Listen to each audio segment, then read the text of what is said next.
ನನ್ನ ಹೆಸರು ಆದ್ಯ. ನನ್ನ ಹೆಸರು ಗ್ರೀಷ್ಮ. ಇವತ್ತು ನಾವು ಶಿವಾಷ್ಟಕವನ್ನು ಹೇಳುತ್ತಿದ್ದೇವೆ. ಪ್ರಭುಂ ಪ್ರಾಣನಾದಂ ವಿಭುಂ ವಿಶ್ವನಾದಂ ಜಗನ್ನಾದನಾದಂ ಸದಾನಂದಭಾಜಂ ಭವದ್ಭವ್ಯಭೂತೇಶ್ವರಂ ಭೂತನಾದಂ ಶಿವಂ ಶಂಕರಂ ಶಂಭುಮೀಶಾಲಮೀನೇ ಗಳೇರುಂಡಮಾಲಂ ತನೌ ಸರ್ಪಚಾಲಂ ಮಹಾಕಾಲಕಾಲಂ ಗಣೇಶಾದಿಪಾಲಂ ಜಟಾಜೂಟಗಂಗೋತರಂ ವಿಶಿಷ್ಯಂ ಶಿವಂ ಶಂಕರಂ ಶಂಭುಮೀಶಾಲಮೀರೇ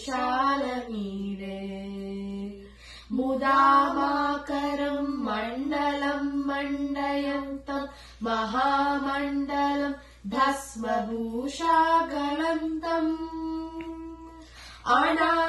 ಅನಾದಿವ್ಯಪಾರಂ ಮಹಾಮೋಹಮಾನಂ ಶಿವಂ ಶಂಕರಂ ಶಂಭುಮೀಶಾಲಮೀರೇ ವಠಾಠೋ ನಿವಾಸಂ ಮಹಾಟಾಟ್ಟಹಾಸಂ ಮಹಾಪಾಪನಾಶಂ ಸದಾ ಸುಪ್ರಕಾಶಂ ಗಿರೀಶಂ ಗಣೇಶಂ ಸುರೇಶಂ ಮಹೇಶಂ ಶಿವಂ ಶಂಕರಂ ಶಂಭುಮೀಶಾಲಮೀರೇ ಗಿರೀಂದಾತ್ರಚಾಸಂ ಗೃಹೀತಾತ್ರ ದೇಹಂ ಗಿರೌ ಸಂಸ್ಥಿತಂ ಸರ್ವದಾ ತನ್ಮದೇಹಂ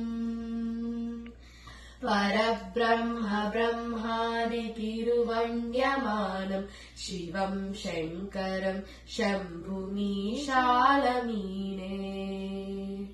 ಕಪಾಲಂ ತ್ರಿಶೂಲಂ ಕರಾಭ್ಯಾಂತಗಾಲಂ ಪದಾಂಬೋಜನಂ ರಾಯಕಾನಂ ಪ್ರದಾನಂ